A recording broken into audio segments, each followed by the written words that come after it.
Bonjour à tous, ici les conférences Galilée de Brest. Si vous voulez nous aider, partagez cette vidéo et abonnez-vous à notre chaîne YouTube. Bonne conférence!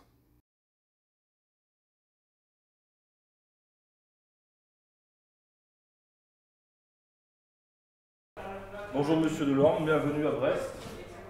Nous sommes très heureux de vous recevoir pour cette deuxième conférence Galilée de l'année 2022-2023. Et donc nous allons vous écouter pour parler de l'impérialisme turc, de l'Union Européenne, de la Grèce, de l'Arménie, et faire un petit panorama géopolitique et historique sur tout ça. Eh ben, merci au Centre Galilée, au Cercle Galilée pour son invitation.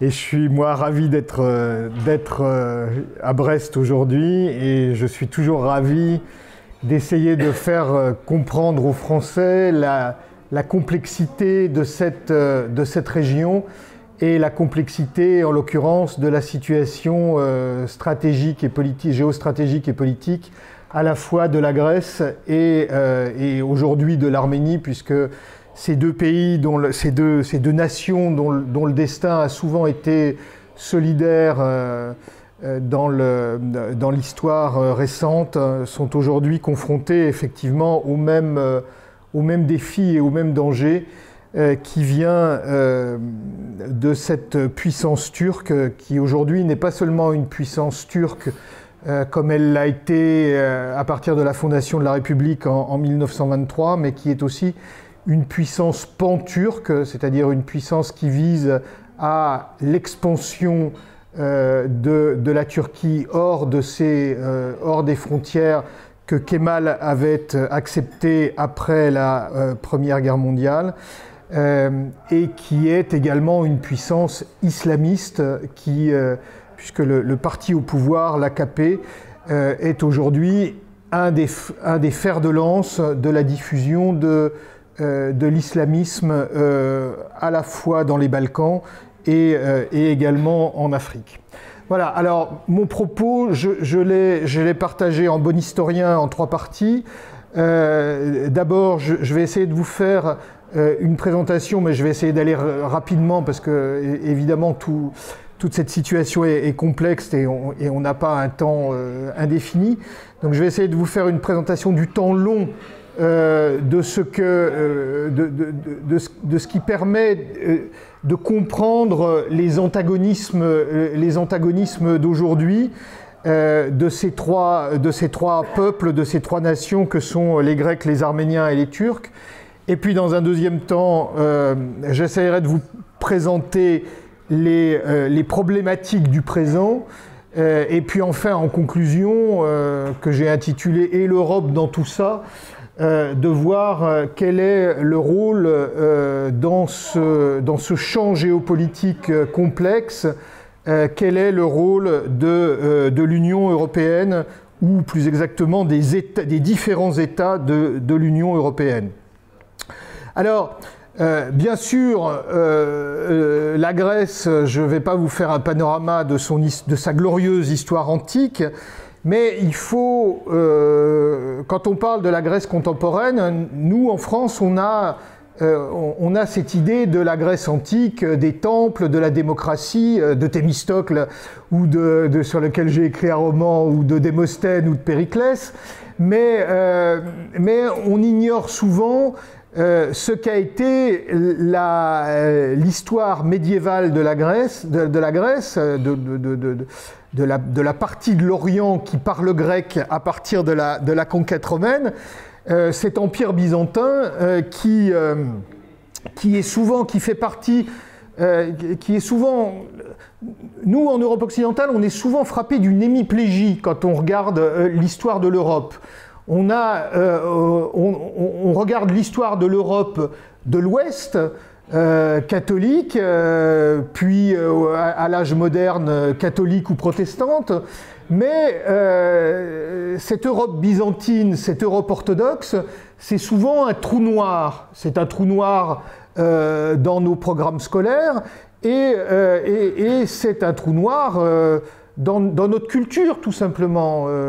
J'ai jamais vu à la télévision de séries télévisées sur un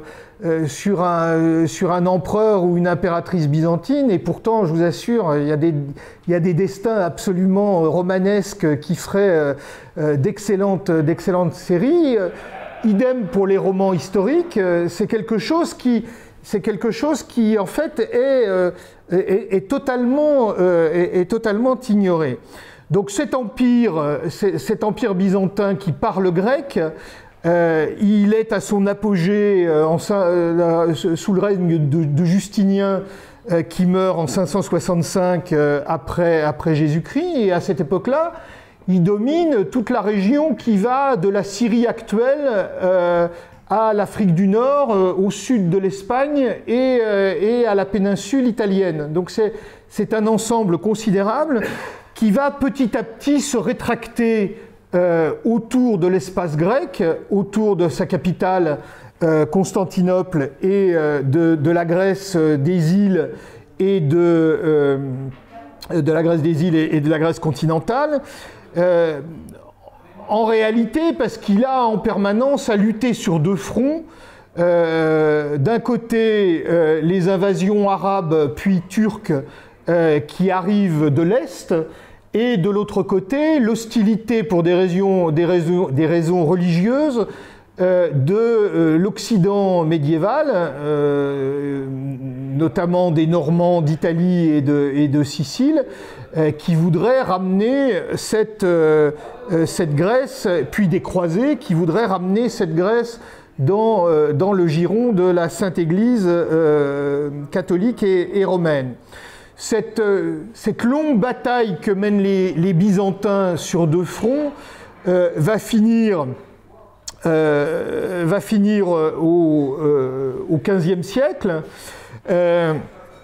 avec la chute de Constantinople en 1453, où la capitale de cet empire devient turque, ottomane, et puis dans les années qui suivent, des deux derniers résidus de cet empire byzantin, l'un qui est centré sur Trébizonde, Trabzon aujourd'hui, sur la mer Noire, qui tombe en 1461, et l'autre qui tombe l'année précédente, en 1460, qui est centré sur le Péloponnèse, et la ville de Mistra, qui est juste au-dessus de l'antique site de Sparte, et qui sera le dernier centre politique, culturel, philosophique de cet empire byzantin. Alors à partir de là, la Grèce, le monde grec, vit sous la domination ottomane, turque, musulmane, dans laquelle ce peuple est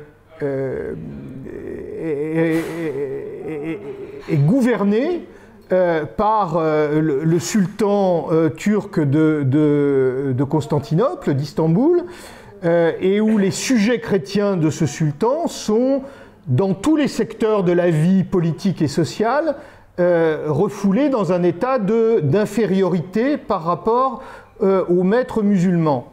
Les maîtres musulmans possèdent la terre, les chrétiens doivent payer des impôts discriminatoires, ils n'ont pas le droit de faire des processions religieuses, ils n'ont pas le droit de sonner les cloches, leur maison ne doit pas donner, leurs fenêtres ne doivent pas donner sur la maison d'un musulman, ils n'ont naturellement pas le droit de porter des armes, leur voix en justice compte pour moins que les autres, la peine de mort s'applique à eux sur beaucoup plus de sujets que pour les musulmans.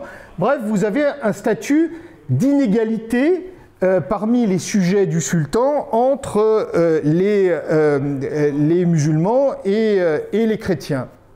Cet état d'infériorité va prendre fin, alors toutes les régions de Grèce ne sont pas conquises en même temps, certaines sont conquises avant 1453, d'autres qui sont sous domination vénitienne comme la Crète ou Chypre resteront sous la domination vénitienne ou génoise après 1453. Mais en gros, au XVIIe siècle, tout le monde grec est passé sous la domination turque.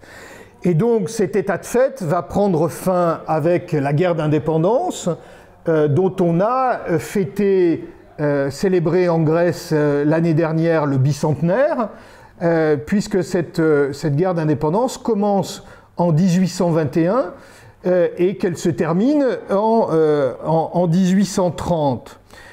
C'est une longue guerre d'un peuple insurgé contre une armée régulière. C'est un peu le modèle, si j'ose dire, de toutes les guerres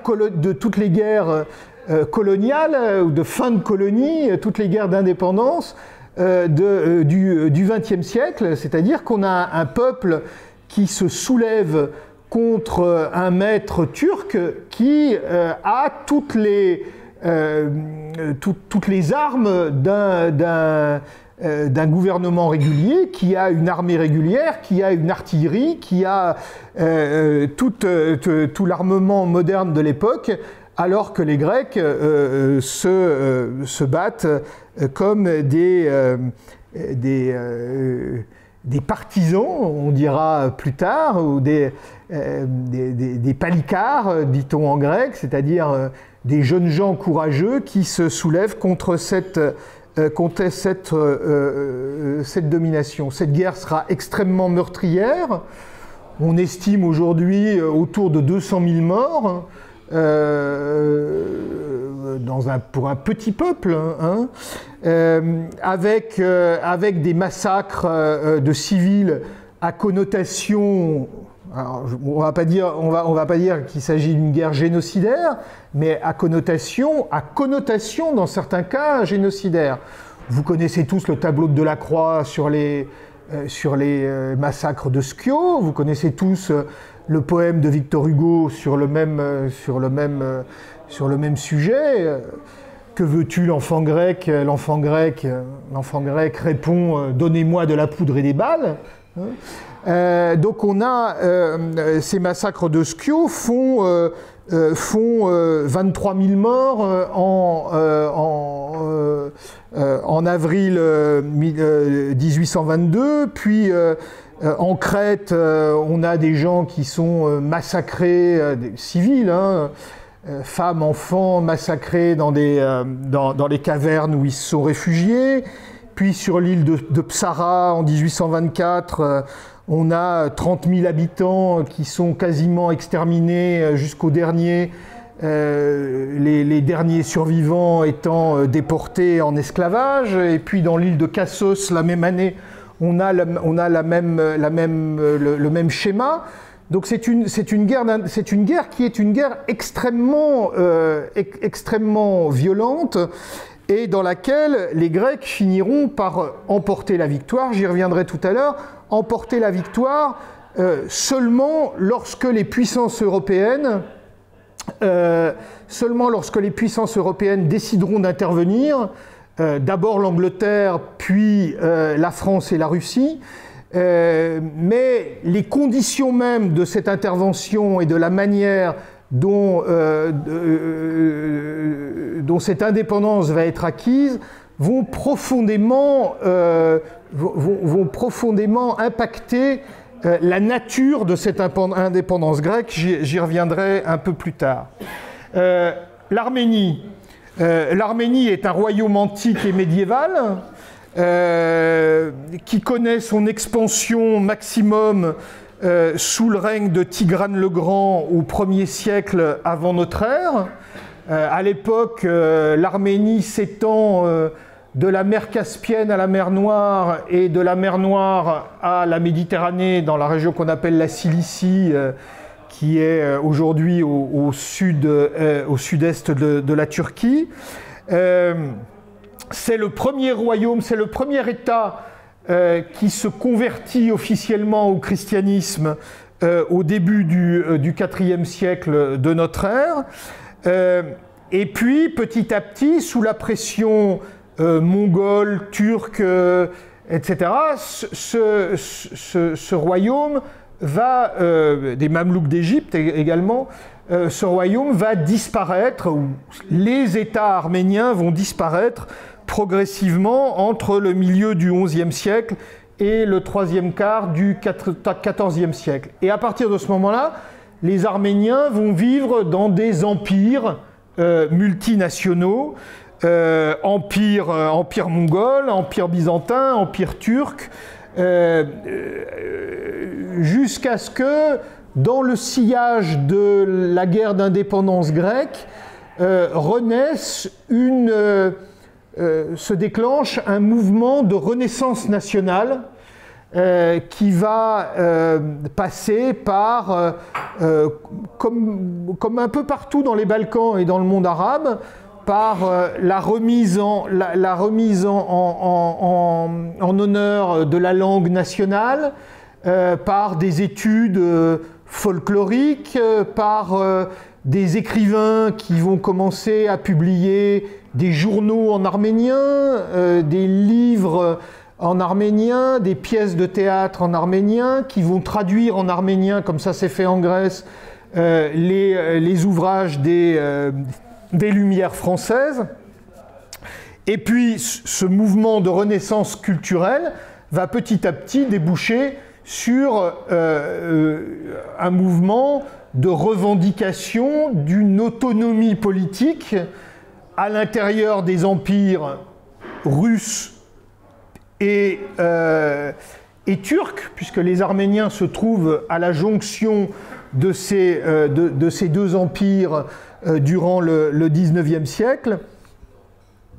Et on va avoir une revendication nationale qui va petit à petit monter au XIXe siècle avec cet épisode tragique qu'est le génocide arménien de 1915 pendant la Première Guerre mondiale, où le pouvoir turc, sur la nature duquel je reviendrai un tout petit peu plus tard, va tenter d'éradiquer la nation arménienne et d'exterminer la totalité de la nation arménienne.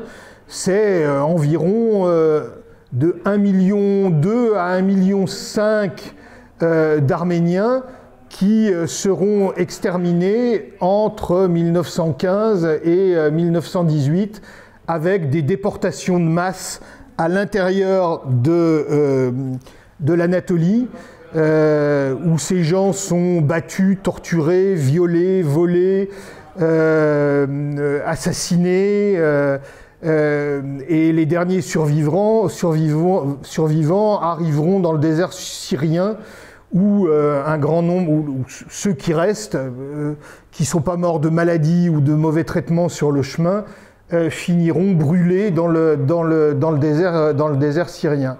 C'est un génocide que la Turquie continue à nier aujourd'hui, j'y reviendrai tout à l'heure. Et donc, à l'issue de la Première Guerre mondiale, cette tragédie arménienne justifiera pour les Alliés la création d'un État arménien, d'une République d'Arménie, qui voit le jour en 1918, qui est reconnu par le traité de Sèvres du 10 août 1920, mais qui n'aura qu'une très brève existence, parce que très vite, Lénine d'un côté et Mustafa Kemal de l'autre, Mustafa Kemal qui a soulevé les Turcs contre ce traité de Sèvres en jugeant que ce traité de Sèvres était inacceptable pour les Turcs et humiliant pour les Turcs. Cette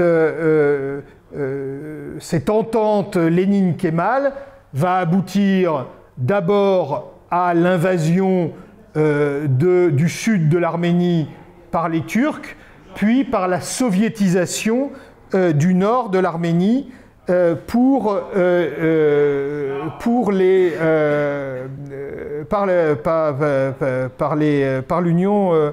l'URSS, parce qu'il n'est pas encore l'URSS, mais qui va devenir l'URSS. Et donc, Lénine va soviétiser cette Arménie. Je vous parlerai tout à l'heure de la question des frontières de cette Arménie. Et l'Arménie turque disparaît à l'intérieur de l'ensemble turc dans lequel les Arméniens n'ont strictement aucune autonomie. Et de l'autre côté, du côté soviétique, est créée une république socialiste soviétique d'Arménie qui proclamera son indépendance le 21 septembre 1991 lorsque l'URSS disparaît. Voilà donc deux nations anciennes, deux nations dont l'identité s'ancre dans une histoire qui remonte très loin dans l'Antiquité, hein, qui ont eu une vie étatique jusqu'à la conquête turque, et puis qui ont disparu du jeu des nations du fait de la conquête turque pour revenir en tant qu'État moderne constitué pour la Grèce à partir de 1830 et pour l'Arménie à partir de 1991. Ce sont donc à la fois des nations très anciennes et des États très jeunes. Nations très anciennes qui ont maintenu leur identité, notamment par leur identité religieuse. Vrai ou faux, c'est aujourd'hui très discuté, mais l'identité grecque se maintient à l'intérieur du cadre orthodoxe dans lequel se transmet la langue, en même temps que la religion, et qui fait que les Grecs ne deviendront jamais, sauf quelques îlots en Thrace ou quelques îlots en Crète, ni turcophones ni musulmans, alors que par exemple beaucoup de Grecs qui peuplaient l'Anatolie ont été turquifiés et islamisés. Certains Grecs vous diront d'ailleurs que Erdogan vient d'une famille de Grecs islamisés et turquifiés. Vrai ou faux, j'en sais rien, et ça n'a pas beaucoup d'importance, mais il faut comprendre que dans notre pays, où la séparation de l'Église et de l'État a été acquise à la suite d'un long processus, en Grèce comme en Arménie, l'identité nationale et l'identité religieuse sont historiquement intimement liées. Et donc le rapport de l'Église à l'État est forcément très différent de chez nous. Il est probablement beaucoup plus proche de ce qu'a pu être le rapport des Irlandais à la religion catholique sous la domination anglaise, ou des Polonais à la religion catholique du fait des occupations étrangères qu'ils ont subies. Dans ces cas-là, dans les cas de ces nations longuement occupées, la religion a été un élément de maintien de l'identité nationale au travers de ces longues occupations. Voilà, alors voyons maintenant le troisième larron, si j'ose dire, l'État ottoman. Donc cet État ottoman qui n'est pas le premier État turc d'Anatolie, puisque avant il y a eu des États qu'on appelle seldjoukides, mais qui étaient déjà des turcophones. Il émerge vers la fin du XIIIe siècle dans la partie nord-ouest de l'Anatolie, et pour des raisons diverses et variées, c'est lui qui va prendre le dessus sur les autres peuples turcs qui ont conquis l'Anatolie, et qui vont créer cet État ottoman, cet empire ottoman, qui, durant toute la période moderne, est un des acteurs majeurs du jeu international. Cet État ottoman, il atteint son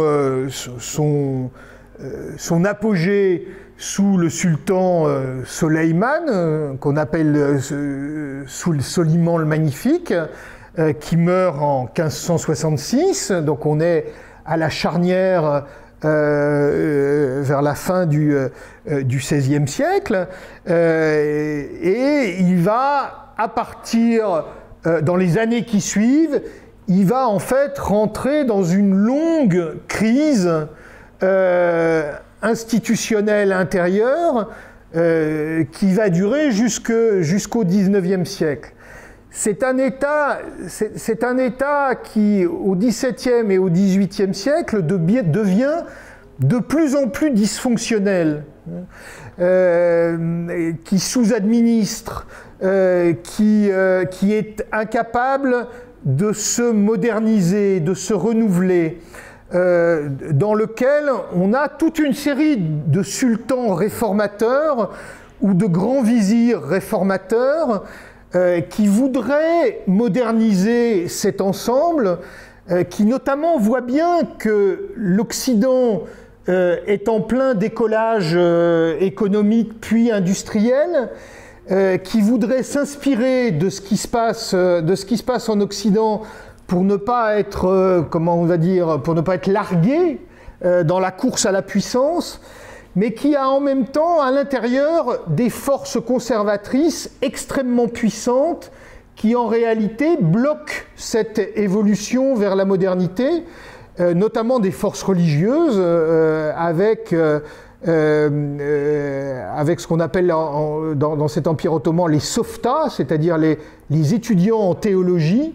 qui chaque fois qu'un sultan ou qu'un grand vizir va vouloir remettre en cause un certain nombre de structures, et notamment la structure de domination des musulmans sur les sujets chrétiens, parce qu'au XIXe siècle, le sultan ou des sultans se rendent compte que les minorités chrétiennes à l'intérieur de cet empire ottoman sont les plus dynamiques culturellement, éducativement, économiquement, notamment les Grecs et les Arméniens, qui lancent le développement commercial, industriel, culturel, les écoles à l'intérieur de leur communauté, eh bien, à chaque fois, les forces de rappel conservatrices liées à l'islam empêchent cette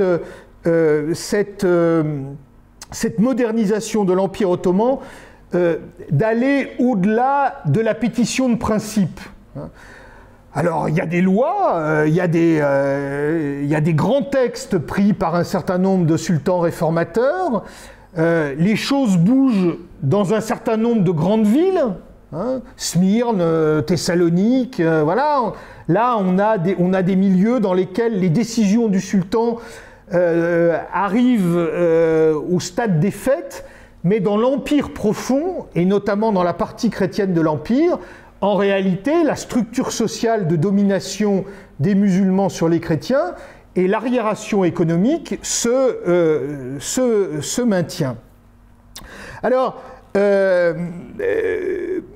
donc on a cet empire, et en plus, c'est un empire dans lequel le sultan est en principe un souverain absolu, mais en même temps c'est un souverain absolu très faible, parce qu'il n'y a pas vraiment de règles de succession, et que donc celui qui arrive sur le trône, il y arrive souvent par la force ou par le hasard, et parfois, il y a plus d'un sultan qui a eu un destin tragique, il a parfois du mal à s'y maintenir. En tout cas, on a une absence de... comment je vais vous dire, de régulation pacifique du pouvoir, de la transmission du pouvoir et de l'exercice du pouvoir.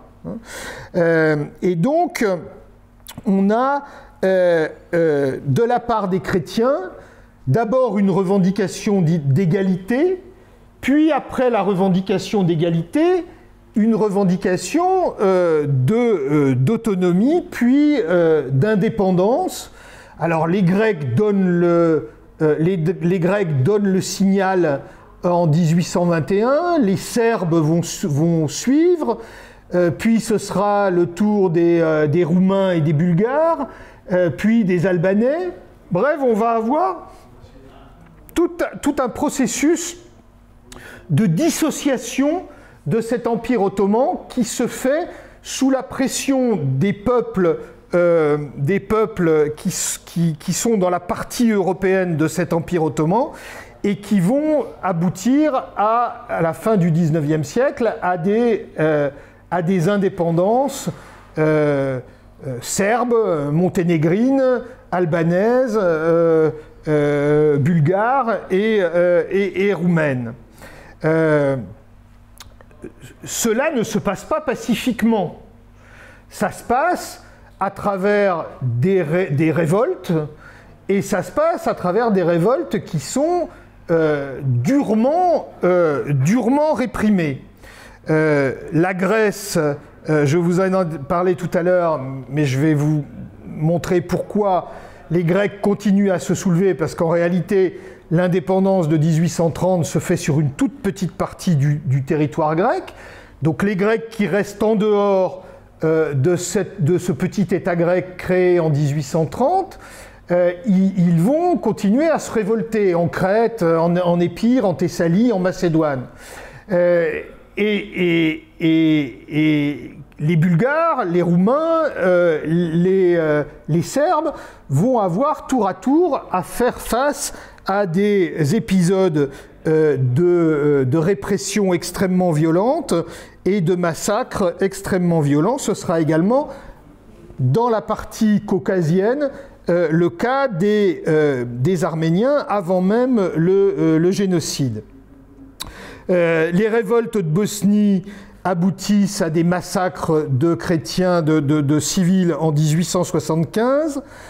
En 1876, c'est le tour des Bulgares. On parle à l'époque des horreurs bulgares, dont sont notamment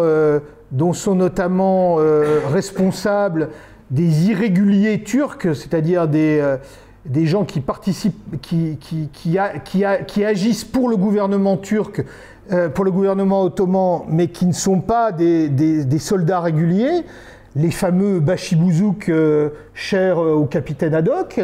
Donc on a ces horreurs bulgares provoquent une intervention russe et une défaite ottomane en 1877-78.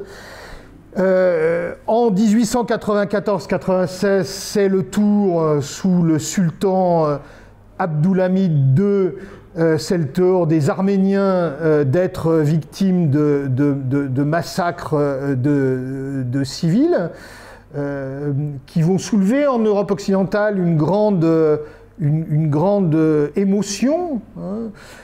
Toutes les grandes consciences de l'époque et les grands écrivains vont prendre position pour les Arméniens, de Clémenceau à Péguy, en passant par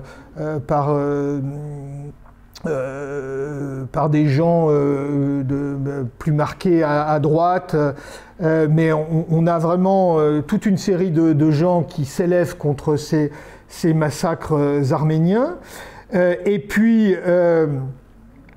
à la fin du siècle, à la fin du XIXe siècle, se structure en Turquie, en réponse à l'émergence de ces nationalismes, de ces éveils nationaux grecs, bulgares, serbes, roumains, arméniens, mais aussi arabes. Le monde arabe va connaître un schéma tout à fait identique, avec une renaissance littéraire, culturelle, et qui va déboucher là aussi sur des revendications, politiques. Et donc on va avoir l'émergence d'un mouvement national turc qui va se démarquer de ce qui était la réalité de l'Empire ottoman et qui va en quelque sorte revendiquer non plus un empire multinational, mais un État des Turcs. Ce mouvement, on l'appelle le mouvement jeune turc. Il se présente comme moderniste, comme démocratique et comme voulant établir une égalité entre les citoyens, entre les sujets ottomans, mais devant les difficultés internes et externes, et notamment devant la défaite de 1912, dans laquelle l'Empire ottoman va se trouver confronté à une coalition des Grecs, des Serbes, des Monténégrins et des Bulgares, et va être quasiment chassé d'Europe, avec juste un petit bout de trace qui va rester à cet Empire ottoman, mais qui a comme capitale Constantinople, cette capitale se trouvant très près de la frontière. Et donc, face à ce démembrement de la partie européenne de l'Empire, ce nationalisme turc va devenir de plus en plus radical. Et finalement éradicateur, c'est-à-dire que ce qui reste de chrétiens, ce qui reste d'autres nationalités à l'intérieur de l'Empire ottoman va se trouver en danger de mort. C'est ce qui va arriver aux Arméniens en 1915. 1,2 million à 1,5 million de morts, c'est-à-dire en gros les 2/3 de la population arménienne d'avant-guerre. Mais c'est ce qui va arriver également aux Grecs pontiques, c'est-à-dire aux Grecs qui sont installés sur les bords de la mer Noire depuis l'Antiquité et qui vont faire l'objet du même processus génocidaire que les Arméniens avec quelques mois de retard. C'est en gros 250 000 à 300 000 morts, c'est-à-dire 50 à 70% de cette population pontique. Et puis c'est ce qui va arriver également aux chrétiens orientaux assyro-chaldéens, qui sont dans la partie qu'on dirait aujourd'hui irakienne de l'Empire, qui vont avoir environ 1,5 million de victimes. Donc vous voyez, l'émergence de ce nationalisme turc va en réalité déboucher sur la tentative d'épuration du territoire dominé par l'Empire ottoman d'un certain nombre de populations considérées comme exogènes. Alors, le refus, donc l'Empire ottoman est battu en 1918 puisqu'il était allié à l'Allemagne et à l'Autriche-Hongrie, et donc il va être transformé en un État croupion par le traité de Sèvres, qui se réduit en gros à une petite partie de l'Anatolie, traité que refuse Mustafa Kemal, qui va soulever les Turcs, et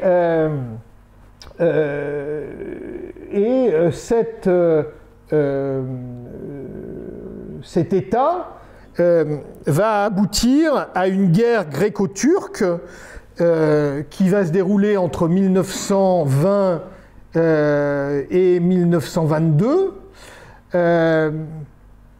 Cette guerre gréco-turque est faite par la Grèce par procuration, c'est-à-dire que ce sont les alliés qui donnent mandat à la Grèce de rétablir l'ordre en Anatolie pour faire appliquer le traité de Sèvres. Les armées grecques s'engagent en Anatolie, elles remportent un certain nombre de succès, mais elles n'arrivent jamais à bousculer les troupes de Kémal jusqu'à emporter la décision. Et finalement, en 1922, en quelques jours, ces armées grecques qui sont mal commandées, il y a eu un changement politique en Grèce, mais je ne peux pas vous rentrer dans le détail, ces armées grecques sont bousculées et elles sont rejetées en Grèce, mais habitaient encore en Anatolie, et notamment sur la côte d'Asie mineure, 1,5 million de Grecs qui étaient là depuis l'Antiquité. Smyrne était une ville grecque, Éphèse, Phocée, voilà, toutes ces cités du littoral de l'Asie mineure étaient grecques, et les Grecs y étaient souvent dans ces zones littorales majoritaires. À Smyrne, Smyrne était une ville à majorité gréco-arménienne. D'ailleurs, les Turcs l'appelaient Smyrne l'infidèle, parce qu'elle était une ville à majorité chrétienne. Et donc, on a cette catastrophe militaire qui va déboucher sur une catastrophe humanitaire, puisque ce 1,5 million de Grecs va être chassé en quelques semaines, puis en quelques mois, de ce foyer qui était occupé depuis les âges archaïques, c'est-à-dire depuis au moins 7 siècles avant Jésus-Christ. 1,5 million de gens qui partent sans rien, qui sont chassés par la guerre, souvent dans des conditions extrêmement violentes, et qui arrivent dans un pays de moins de 5 millions d'habitants. C'est un traumatisme majeur. Vous avez en gros aujourd'hui une famille sur 5 ou sur 6 en Grèce dont les grands-parents ont été chassés d'Asie mineure en 1922. Moi, j'habite une petite île grecque d'où je vois la côte turque. J'ai un ami dans l'île voisine, trône au milieu de son salon le portrait du grand-père, coiffé du fez. Et la première fois que je suis allé, il m'a dit « Tu vois, ça c'est mon grand-père, il a été décapité par les Turcs. » Il habitait en face. Donc c'est une mémoire extrêmement vive, extrêmement douloureuse et très récente. C'est-à-dire qu'on commémore cette année le 100e anniversaire de ce que les Grecs appellent la mégali catastrophie, c'est-à-dire la grande catastrophe, qui reste un événement parfaitement tragique, qui se termine dans les flammes de l'incendie de Smyrne, où on massacre entre 50 et 60 000 personnes en une semaine, Grecs et Arméniens, qui sont massacrés par les Turcs, soit des Smyrniotes, soit des gens qui avaient reflué de l'intérieur de l'Asie mineure et qui s'étaient réfugiés. Dans cette Grèce, c'est en gros, dans cette Asie mineure, c'est en gros 600 000 à 700 000 Grecs, soit un tiers de la population d'avant-guerre qui disparaît entre 1914 et 1922. Donc si vous voulez, c'est quelque chose, dans la mémoire grecque, c'est quelque chose d'extraordinairement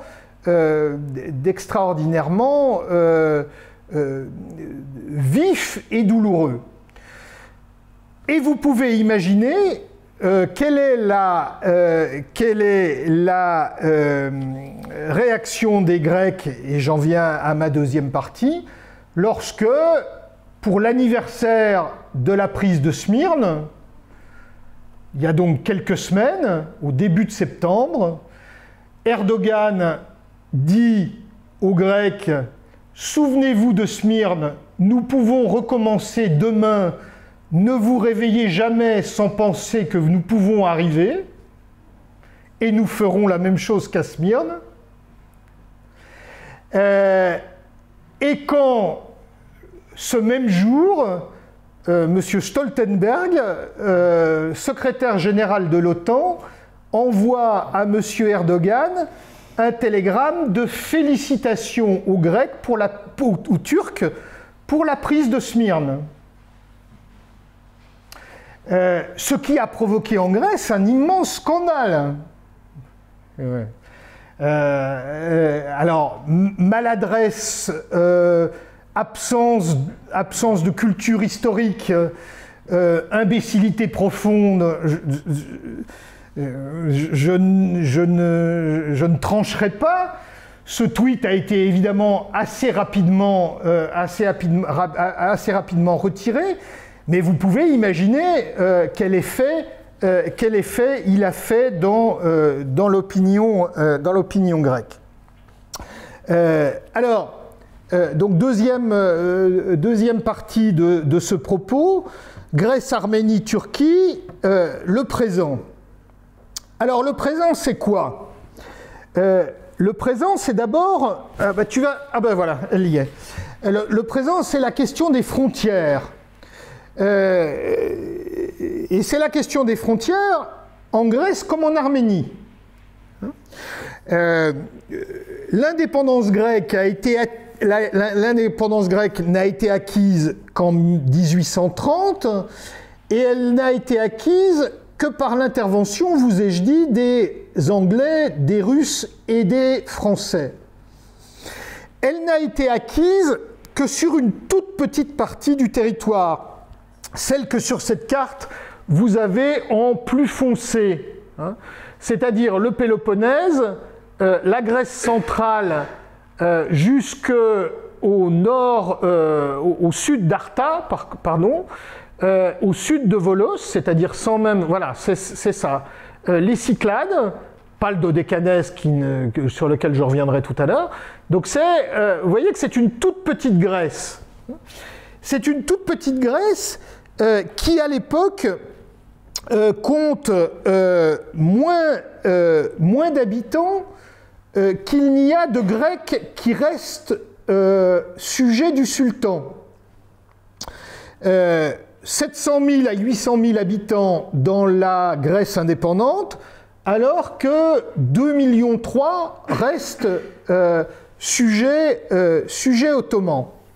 Alors pourquoi ?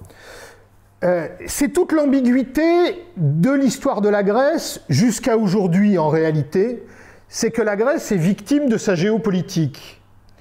Elle est à un endroit qui est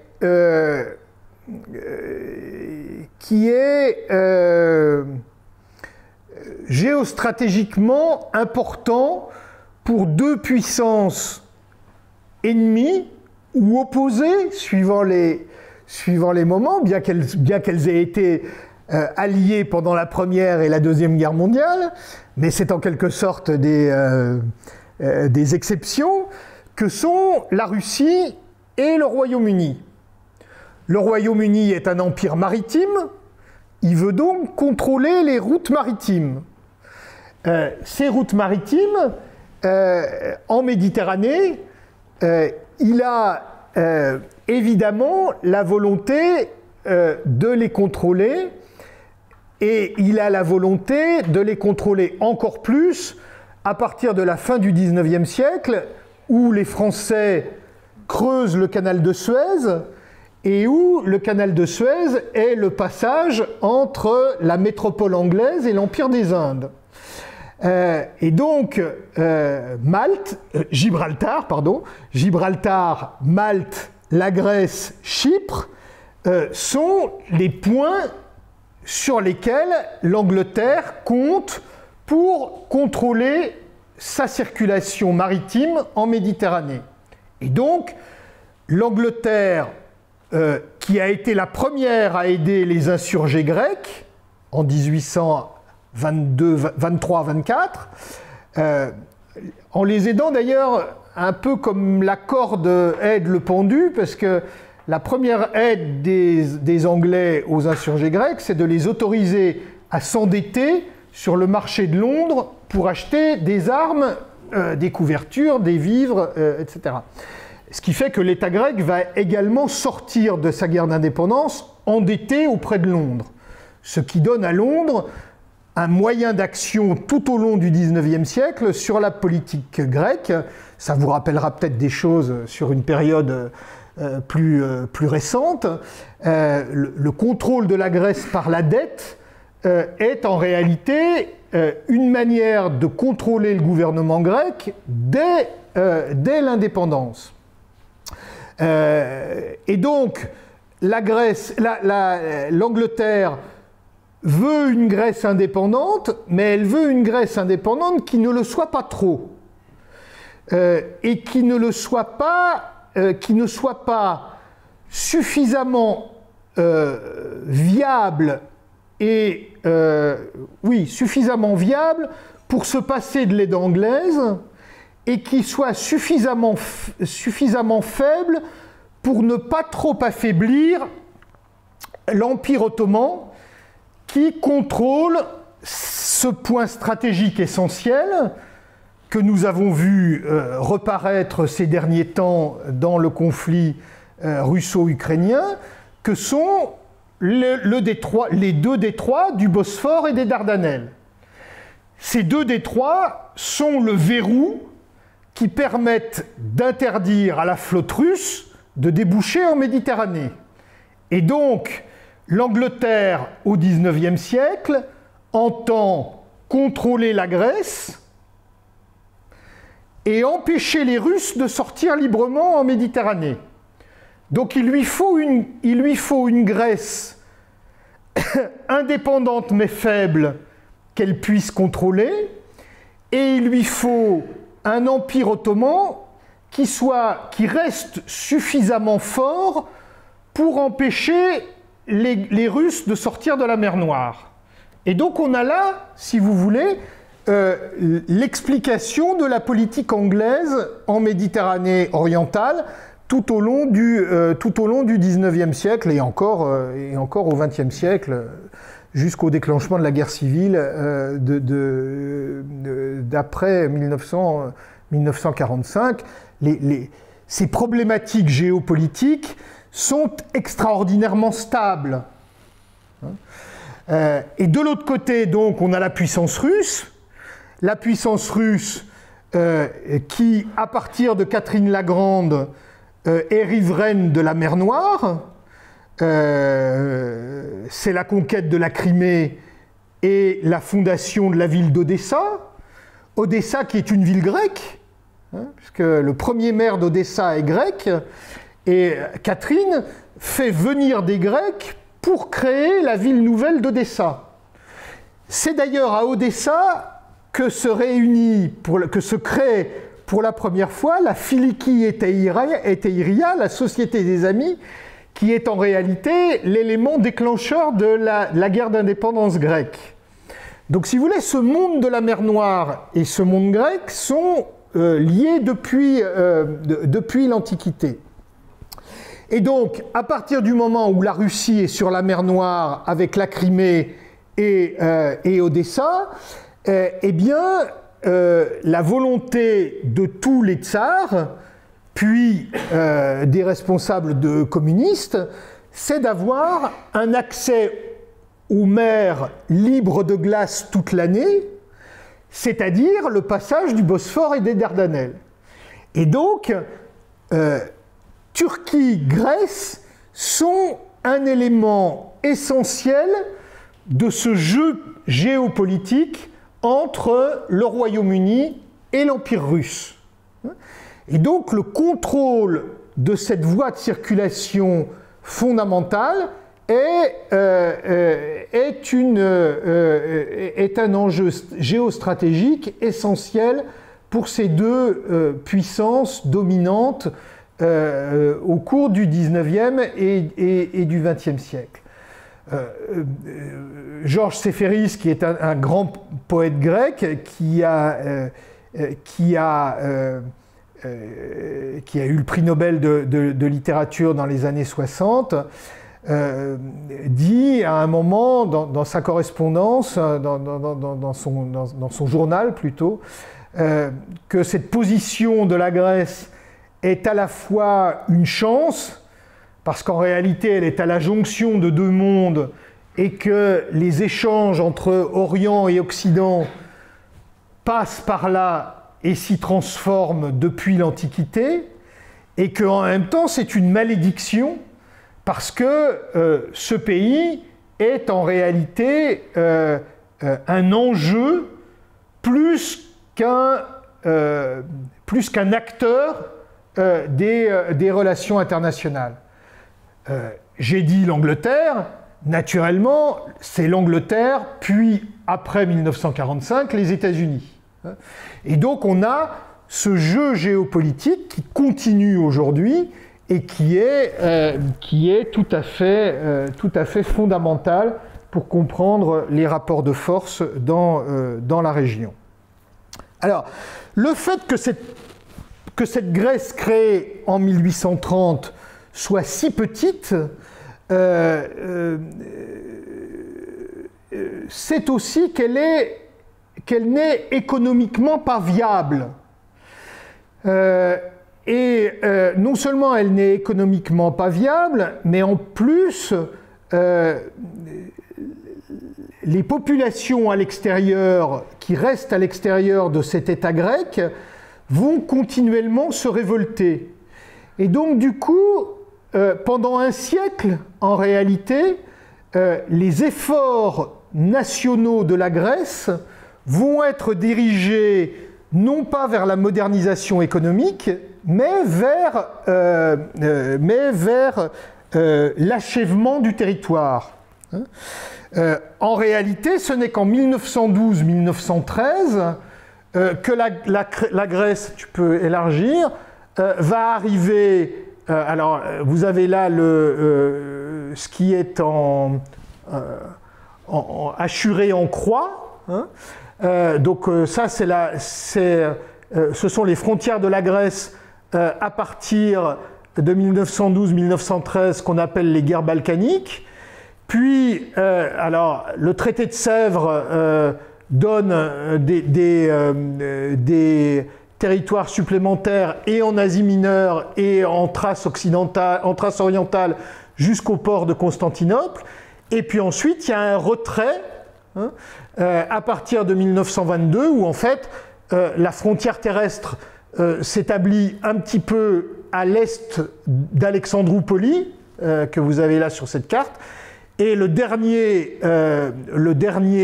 territoire à intégrer l'État grec, c'est le Dodécanèse où j'habite, qui est là tout en noir, et qui lui n'intègre le territoire national qu'en 1947 au traité de Paris, parce qu'en 1911, les Italiens, en guerre contre l'Empire ottoman pour la possession de la Libye, avaient débarqué dans le Dodécanèse et s'y sont maintenus jusqu'en 1943, ce qui fait que ces îles qui étaient peuplées depuis toujours que de Grecs, sauf de toutes petites minorités turques, n'est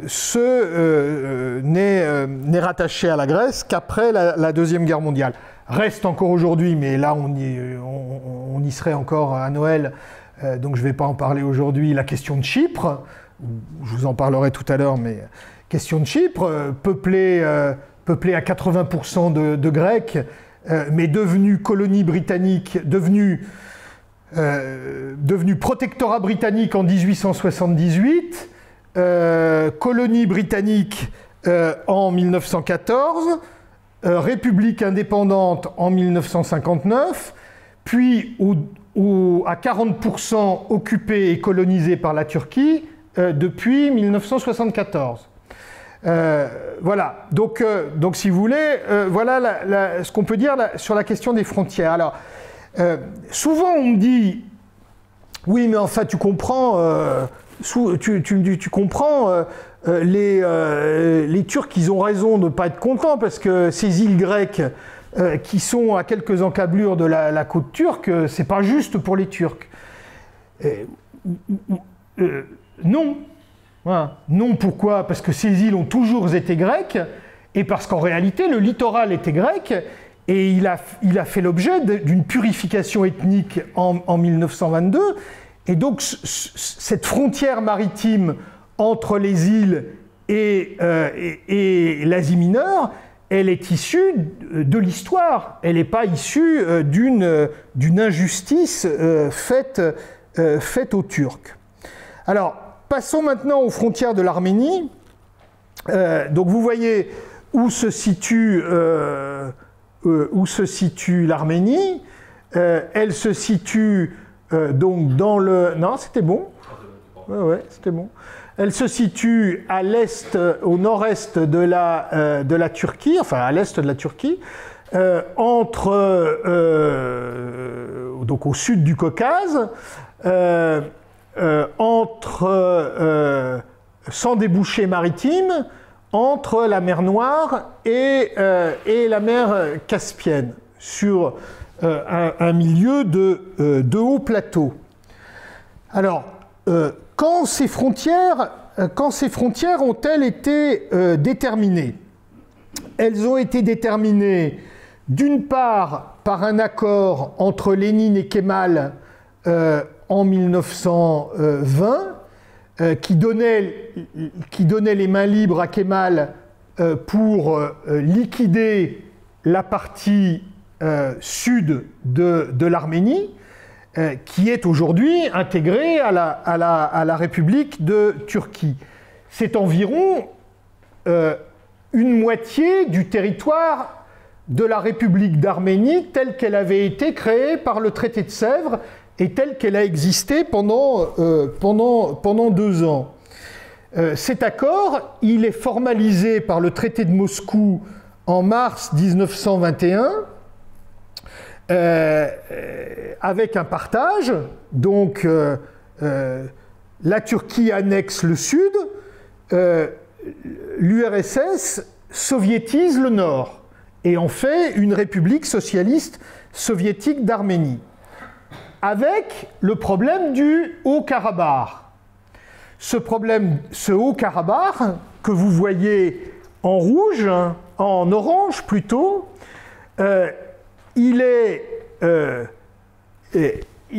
ses frontières sont déterminées par le commissaire aux nationalités de l'URSS naissance, qui s'appelle Joseph Staline, qui lui-même est géorgien, c'est-à-dire voisin de l'Arménie. Et donc, pour conforter l'accord avec Kemal, Staline détache de l'Arménie ce Haut-Karabakh, qui est peuplé à l'époque à plus de 90% d'Arméniens, pour l'intégrer à la République socialiste soviétique d'Azerbaïdjan. Et en faire une entité autonome à l'intérieur de l'Azerbaïdjan. Alors voilà, vous avez là la situation telle qu'elle se trouve au moment de l'éclatement de l'Union soviétique. Donc vous avez en jaune l'ancienne République socialiste d'Arménie, socialiste soviétique d'Arménie. Vous avez en vert, et en réalité jusqu'à la ligne blanche, c'est-à-dire vert et hachures, et différentes hachures. Je vous parlerai des hachures ensuite. Donc jusqu'à la frontière qui part de la Géorgie en noir, puis qui, à partir d'un moment, devient blanche, et qui va jusqu'à la frontière iranienne. Donc cette république, c'est la République d'Azerbaïdjan qui devient indépendante en même temps que l'Arménie. Et au sud, Staline crée une république autonome du Nakhitchevan qui fait partie également de la République d'Azerbaïdjan, mais qui n'a pas de continuité territoriale. C'est typiquement la manière soviétique de traiter la question des nationalités et de créer du conflit. Alors, évidemment, tant que le couvercle soviétique est sur tout ça, il n'y a pas de problème. Mais c'est exactement la même chose qu'en Yougoslavie, où Tito a voulu affaiblir les Serbes en les mettant d'une part en Bosnie, d'autre part en Croatie, Donc on a typiquement la même méthode, on divise pour régner. Et donc on crée une situation qui, au moment de la dissolution de l'URSS, est conflictuelle. Alors, au Nakhitchevan, en réalité, la plupart des Arméniens, parce que au Nakhitchevan, c'était en gros 50-50, 50% d'Arméniens, 50% d'Azéris. Donc 50-50, mais la plupart des Arméniens, pendant la période soviétique, sont en fait partis vers la République d'Arménie. Donc à l'indépendance, il n'y a pas de problème au Nakhitchevan. En revanche, au Karabakh, ou en Artsakh, comme disent les Arméniens, on a là une situation qui est éminemment conflictuelle parce qu'on a une population arménienne qui se retrouve intégrée dans une république azérie, turcophone et musulmane à laquelle elle ne veut pas appartenir. Et elle veut d'autant moins appartenir à cette république d'Azerbaïdjan que les Azéris ont participé au génocide de 1915. Et plus que ça, ils ont en réalité prolongé, dans le cadre de l'État azerbaïdjanais indépendant entre 1918 et 1920, ils ont prolongé les pogroms anti-arméniens dans cette région. Donc quand cette région devient indépendante, elle refuse de devenir azérie. Alors on organise un référendum qui est jugé illégal par le pouvoir azéri, que la communauté internationale ne reconnaît pas, etc., etc. Et derrière, on a un conflit qui va durer de 1988 à 1994, dans lequel Arméniens du Haut-Karabakh et Arméniens de la République d'Arménie provoquent une sécession ou défendent la sécession de cet État du Haut-Karabakh par rapport à l'Azerbaïdjan créé par Lénine et Staline. Enfin, si vous voulez, on en arrive à cet état absurde, à cette affaire absurde, qu'au nom de l'intangibilité des frontières, c'est-à-dire au nom du refus de mettre les gens autour d'une table et de redessiner des frontières cohérentes répondant au principe du droit des peuples à disposer d'eux-mêmes. Au lieu de faire ça, on crée un état de guerre permanente et qui dure en réalité jusqu'à aujourd'hui, parce que le cessez-le-feu de 1994 n'a jamais rétabli la paix et on n'est jamais arrivé à un accord entre Arméniens du Karabakh et Azéris. On n'est jamais arrivé à un accord, on n'a jamais mis les moyens diplomatiques pour arriver à un accord, et donc on maintient un état de guerre larvé pour défendre les frontières dessinées par Staline. C'est-à-dire pour défendre un état de fait qui, dans la culture occidentale, si vous voulez, Staline, c'est quand même devenu pas une référence très positive. Hein. On va provoquer un état de guerre permanent pour ne pas remettre en cause quelque chose dont on sait que c'est un découpage absurde créé pour des raisons politiques internes à l'Union soviétique et déterminé par un personnage qui s'appelle Staline. C'est-à-dire qu'on arrive quand même au comble de l'absurdité. Hein. Alors derrière ça, donc cette guerre de 1988-1994, elle va aboutir à la conquête par les Arméniens, grâce à l'aide russe, des territoires qui sont assurés. C'est-à-dire qu'en gros, si vous voulez, on établit à cette époque-là, en 1994, une continuité territoriale et un rattachement de fait, même si ça n'a jamais été le cas institutionnellement, ni reconnu par Erevan, ni reconnu par Stepanakert, la capitale du Haut-Karabakh, de rattachement du Karabakh à l'Arménie. Et donc on a cet état de fait qui dure de 1994 à 2020. Donc vous voyez que cette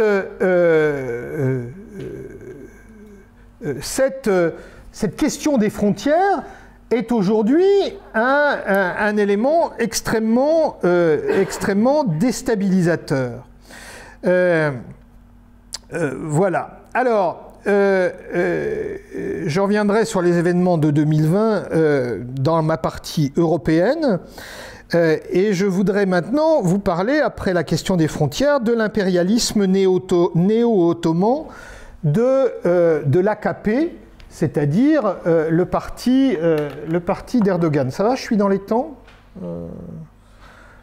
14 heures, 1h30. Oui, bah, faut que j'accélère. Alors, ce parti AKP arrive au pouvoir avec le mot d'ordre zéro problème avec les voisins. Il est aujourd'hui en conflit avec tous ses voisins. Donc ce parti est un parti islamiste, nationaliste, pan-turquiste, c'est-à-dire qu'il reprend une partie de l'idéologie des jeunes Turcs qui visait à l'union de tous les peuples turcophones, et notamment de tous les peuples turcophones d'Asie centrale, ce qui explique la situation de 2020 où on a eu une guerre entre l'Azerbaïdjan et la Turquie et l'armée et le Haut-Karabakh, qui en fait était une guerre entre la Turquie et l'Arménie. C'est-à-dire que l'état-major azéri était contrôlé par des généraux turcs et que c'est bel et bien Erdogan qui menait la barque dans cette affaire de 2020.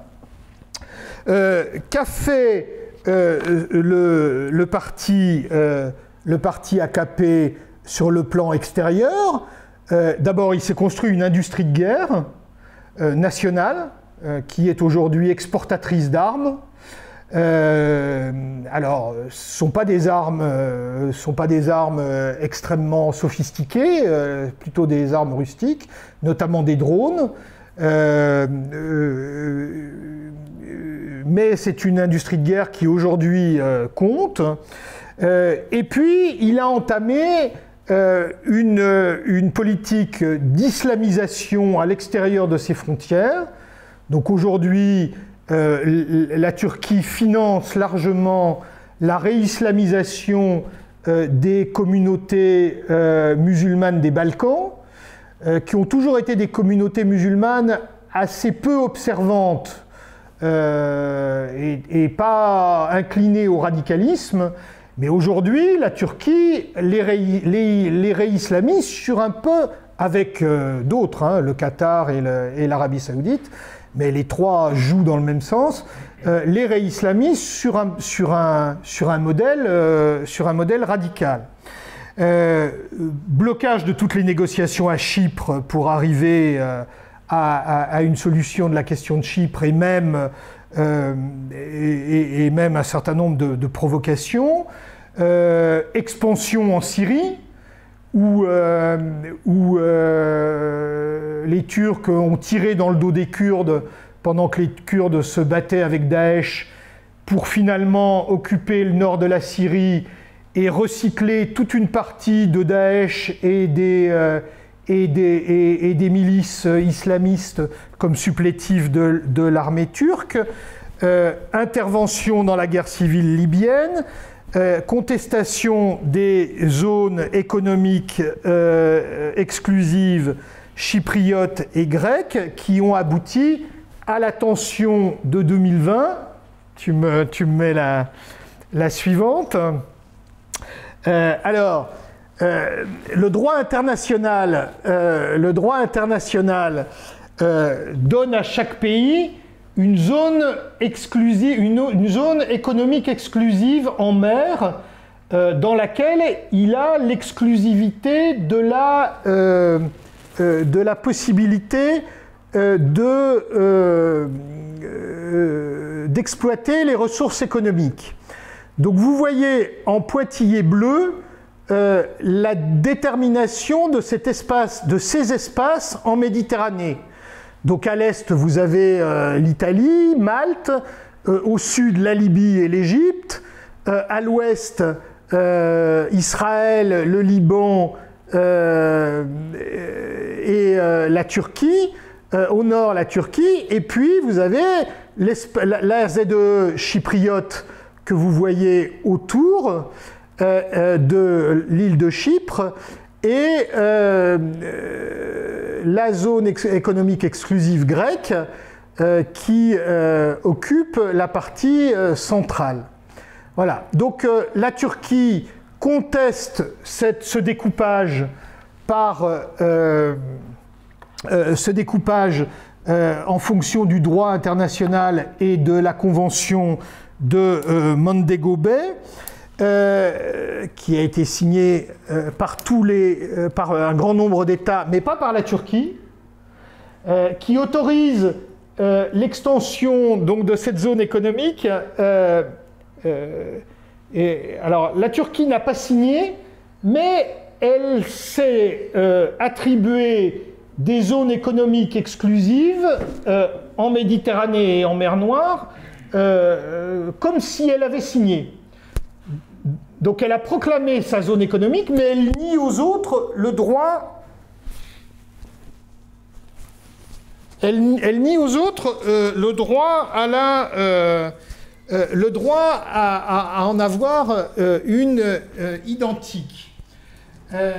Et donc à l'été 2020, on a eu toute une série de provocations de navires de forage turcs accompagnés de flottes militaires qui ont essayé d'aller faire des prospections dans les eaux des zones exclusives grecques et chypriotes. En réalité, il faut dire que cet état de choses, on va zapper la carte de Léger, j'y reviendrai tout à l'heure dans la discussion, mais j'ai pas le temps là. En réalité, ça remonte bien avant le gouvernement Erdogan, et ça remonte aux années 75. Pourquoi ? Parce qu'en Égée, il y a du gaz. Donc, en réalité, la Turquie, du fait des... non, ben, passe-moi là quand même, la carte sur l'Égée, qui doit être juste avant celle-là. Donc, vous avez du gaz dans cette mer Égée. On le sait. En réalité, la totalité de l'Égée, du fait des îles grecques, appartient à la zone exclusive, à la zone économique exclusive maritime grecque, et la Turquie revendique la moitié la moitié orientale de l'Égée comme sa zone économique exclusive, c'est-à-dire qu'elle voudrait exploiter souverainement des gisements qui peuvent se trouver au contact des îles grecques. Alors, depuis 1974, la Grèce et la Turquie sont arrivées à 3 reprises au bord du conflit armé. Dans les années 80, dans les années 90 et puis plus récemment, en 87, on a eu une mobilisation grecque qui a stoppé le processus. Puis en 1996, on a des Turcs qui ont débarqué sur des îlots inhabités tout près de Kalymnos, et c'est finalement les Américains qui ont sifflé la fin de la récréation et imposé le retour au statu quo. Et en 2020, on a eu un bras de fer pendant tout l'été entre la Grèce et la Turquie, avec un jeu de... on est arrivé très près de l'incident. Hein. Il y a un jour, un bateau turc a foncé sur un bateau grec. Le bateau grec l'a évité et le bateau turc a cassé son arbre de transmission et a dû rentrer au port. Mais si les marins grecs n'étaient pas aussi habiles qu'ils sont, on aurait pu aller... Et les Turcs ont envoyé des sous-marins jusqu'aux abords d'Athènes. Donc on a eu une situation de conflit très, très vite. Alors, depuis 1974, les Grecs proposent à la Turquie d'aller devant la Cour internationale de justice de La Haye pour régler ce différend. Cette Cour internationale, elle a été créée pour ça. Et elle a déjà réglé des conflits similaires pour ce qu'on appelle des mers semi-fermées, comme l'est la mer Égée. Alors vous avez sur cette carte ce qui est la revendication turque. La revendication turque, c'est la ligne verte. Et vous avez également ce qui sont les eaux territoriales turques, c'est la ligne bleue. Et puis vous avez ce que serait l'arbitrage de la Cour internationale de justice selon son arbitrage, qui sont ces espèces de couloirs ou de poches qui compenseraient pour la Turquie le désavantage qu'elle a d'avoir des îles grecques près de son territoire. Mais la Turquie n'en veut pas, parce que pour elle, c'est pas assez. Donc la Turquie refuse d'aller devant la Cour internationale de justice et préfère maintenir cet état de tension jusqu'à obtenir que la Grèce cède. L'autre argument turc, c'est que les Grecs auraient violé les traités de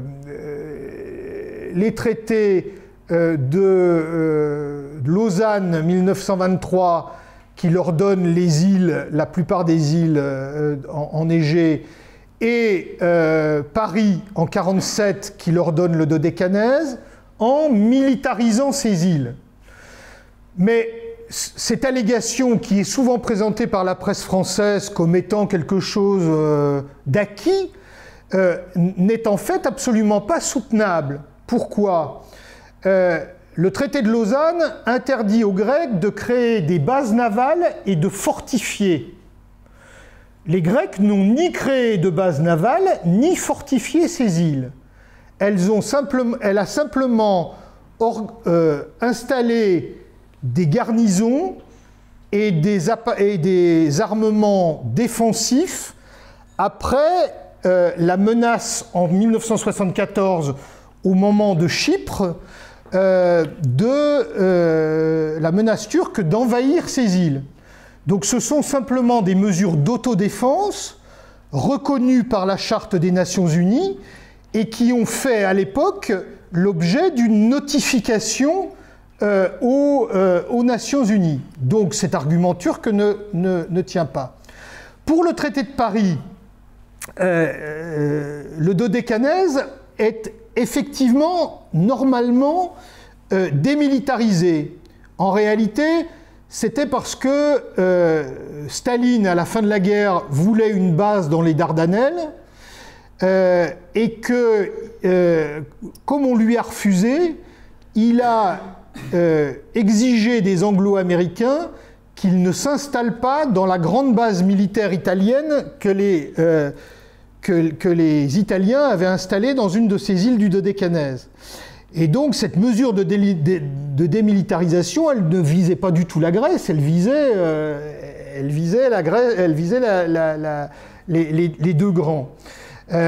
Et d'autre part, ce traité de Paris, la Turquie n'en est pas signataire, et le droit international, la Convention de Vienne sur le droit des traités, dit noir sur blanc qu'un pays non signataire d'un traité ne peut pas se prévaloir de ce traité, que ça ne lui donne ni droit ni obligation.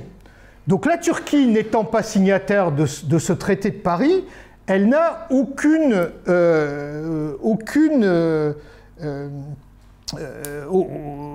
raison de demander la démilitarisation de ces îles. Voilà, alors conclusion. Et l'Europe dans tout ça? Aucune solidarité. Aucune solidarité. Lors de l'adhésion de Chypre à l'Union européenne, Chypre a été obligée d'accepter que la pseudo-république de Chypre Nord, créée dans la zone occupée, reçoive une partie des subventions européennes destinées à la République de Chypre, alors que cet État n'est internationalement reconnu que par Ankara. C'est-à-dire que vos impôts financent en partie les finances de la République sécessionniste de Chypre, non reconnue par aucun pays sur Terre, sauf par la Turquie. Et lorsqu'on a engagé les négociations d'adhésion avec la Turquie, on n'a même pas exigé de la Turquie qu'elle évacue Chypre Nord, qu'elle cesse de coloniser Chypre Nord, puisque les Grecs ont été chassés de la zone occupée, et que depuis, la Turquie ne cesse d'y installer des colons anatoliens. Donc là, on n'a absolument aucune solidarité, pas plus à l'égard de l'Arménie, puisqu'on a engagé les négociations d'adhésion avec la Turquie sans même exiger qu'elle renonce à son négationnisme du génocide arménien. Donc voilà, pas plus qu'on a exigé de la Turquie qu'elle porte son différend avec la Grèce, membre de l'Union européenne, devant la Cour internationale de justice. Ça aurait pu être une condition. On ouvre les négociations avec vous, mais vous acceptez le droit international, et donc vous acceptez d'aller régler pacifiquement votre différend avec la Grèce devant la Cour internationale de justice. Eh bien non.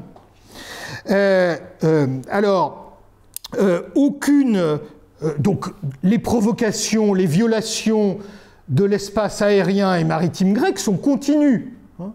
Moi j'habite une petite île du Dodécanèse, on a été survolé depuis le début de l'année, on a été survolé au moins 10 fois par un drone turc qui fait des allers-retours dans l'espace aérien grec.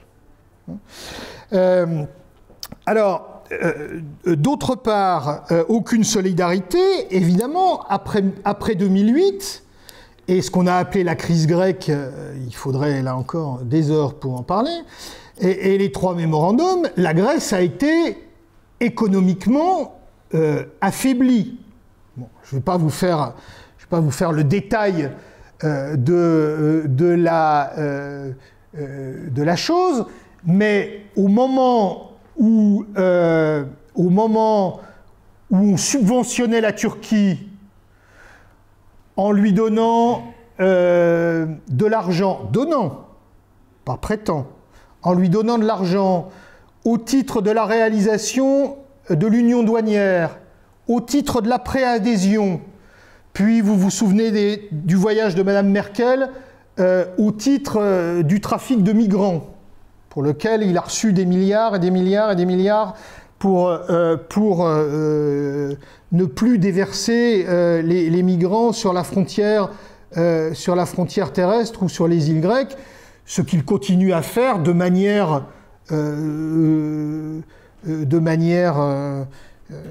quand il en a besoin. Quand il a besoin d'argent, il manipule ses masses et il obtient telle ou telle chose de l'Union européenne, tout en l'humiliant. Vous vous rappelez de l'affaire du canapé de Madame von der Leyen à qui on n'avait pas mis de siège et qu'on a envoyé s'asseoir un peu plus loin.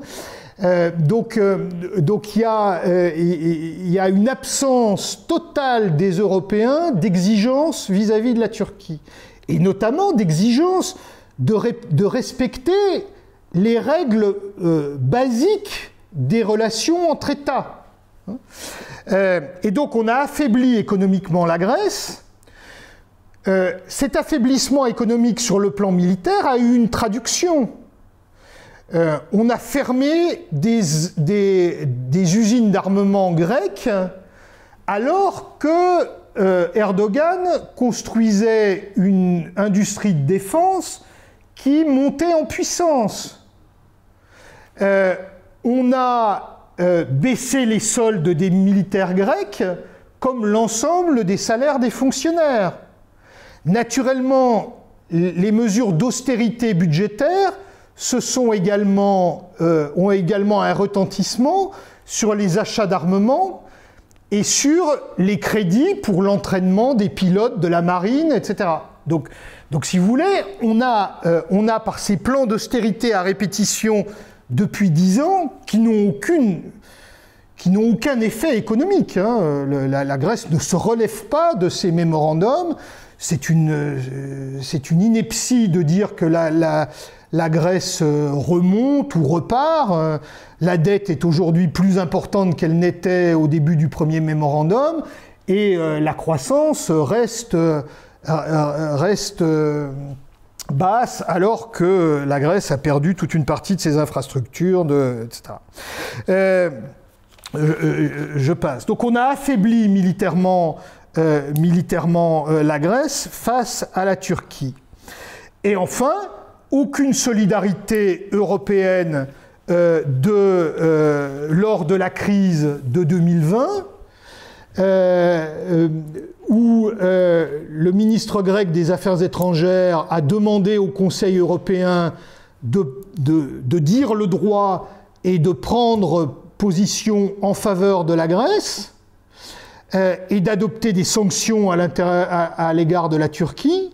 Eh bien, l'Union européenne a refusé de prendre ces sanctions pendant toute la phase la plus aiguë de la crise.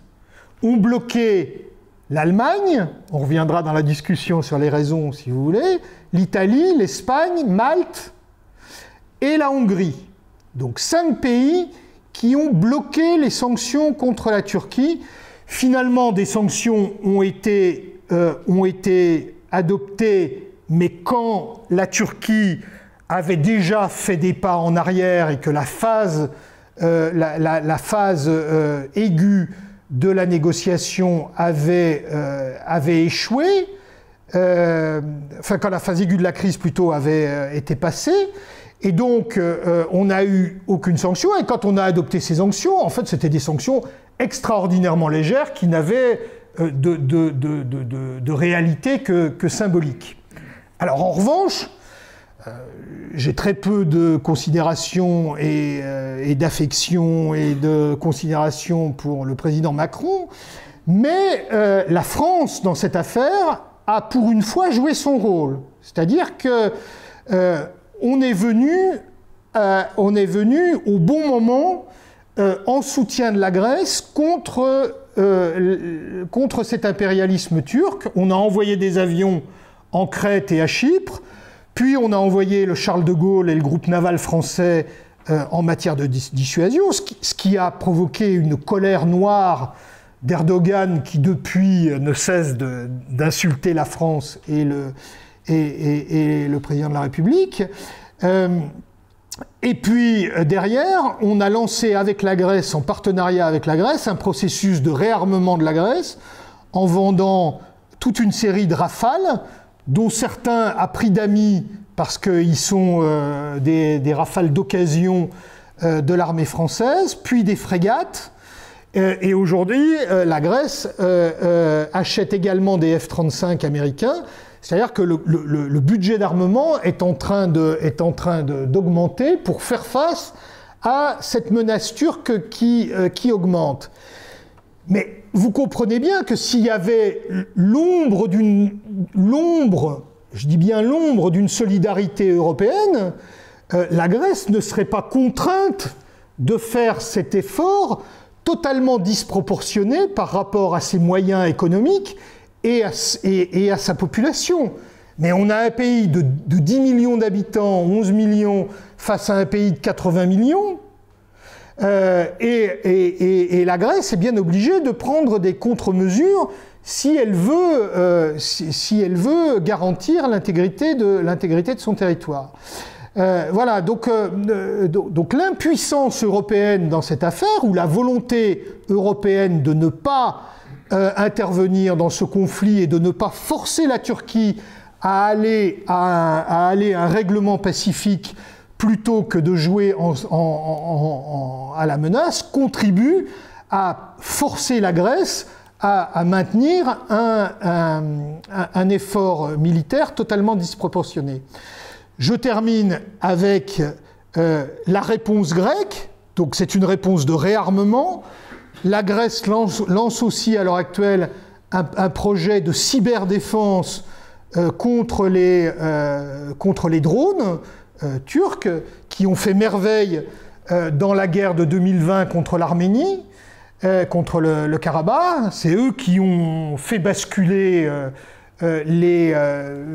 l'équilibre stratégique qui a forcé les Arméniens à abandonner tous les territoires qu'ils avaient conquis entre 88 et 94 et plus, c'est-à-dire qu'aujourd'hui le Haut-Karabakh est limité bien avant bien moins ce qu'il était avant 88 et dans une situation de totale précarité puisque Bakou peut ouvrir et fermer les robinets du gaz.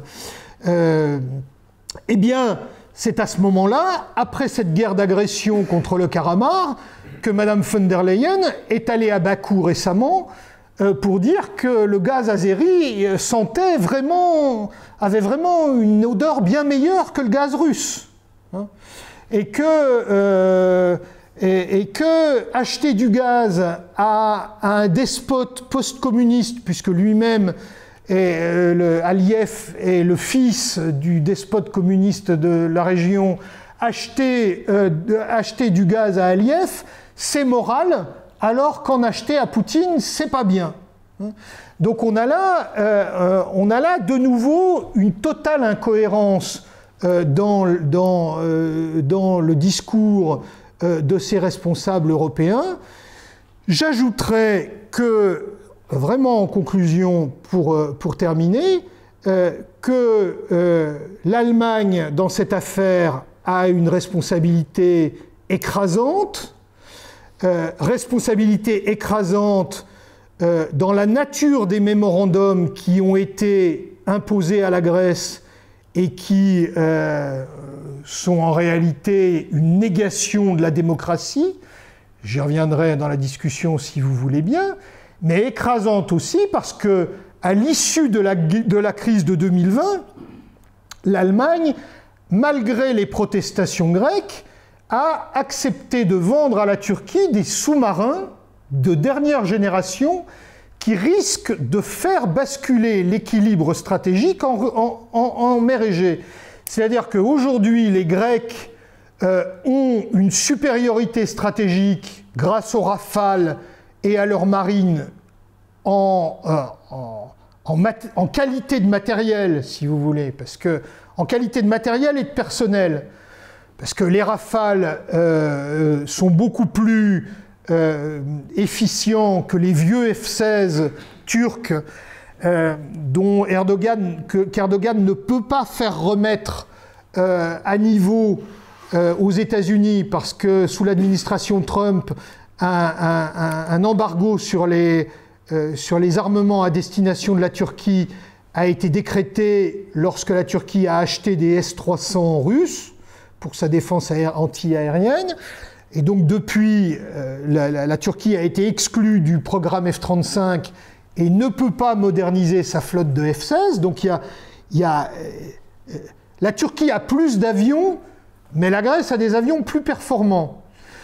Et en outre, Erdogan a mis une bonne partie de ses pilotes en prison et il a été obligé de rappeler en service des pilotes âgés qui sont nettement moins efficaces que les pilotes grecs qui sont reconnus avec les Israéliens comme étant les meilleurs du monde, parmi les meilleurs du monde, parce qu'ils sont en situation de combat quasiment quotidiennement, de combat réel. Donc ils sont très affûtés et ils sont très bons. Donc la Grèce a aujourd'hui des sous-marins indétectables, alors que la Turquie n'a pas de sous-marins indétectables par les forces grecques. Mais si l'Allemagne vend ses sous-marins, la Turquie aura des sous-marins indétectables en mer Égée. Et donc cette décision allemande est absolument irresponsable et scandaleuse au niveau de la solidarité européenne. Dernière des dernières choses, c'est tellement vrai que cette Union européenne a été inefficace que la Grèce a cherché des appuis ailleurs. Et elle a bâti, ou elle est en train de bâtir, un système d'alliance de ce qu'on appelait autrefois le containment de la puissance russe, que les Américains ont bâti contre l'Union soviétique après la Deuxième Guerre mondiale. La Grèce a entrepris de faire la même chose. Donc elle est en train de bâtir des alliances extrêmement étroites avec l'Égypte, qui a des intérêts dans le gisement gazier qui est au large de Chypre et qui est un des éléments d'instabilité dans la région, avec Israël, avec les Émirats arabes unis et au-delà avec l'Inde. Pourquoi avec l'Inde? Parce qu'en réalité, il y a maintenant un axe islamiste islamo-turc entre Bakou, Ankara et Islamabad, c'est-à-dire Pakistan, Turquie, Azerbaïdjan. Et donc, sur le bord sud de cette alliance, la Grèce, qui a aujourd'hui un des ministres des Affaires étrangères qui s'appelle Nikos Dendias, qui est probablement un des meilleurs diplomates de l'époque, et qui a cherché des solutions de sécurité en dehors de l'Union européenne, tant l'Union européenne s'est montrée incapable d'être solidaire avec la Grèce dans cette affaire. Voilà, cette fois j'ai terminé. Bravo.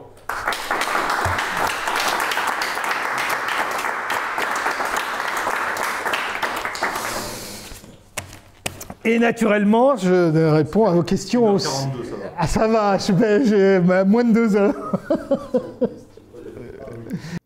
Si cette conférence vous a plu, et si vous souhaitez nous aider, partagez cette vidéo et abonnez-vous à notre chaîne YouTube.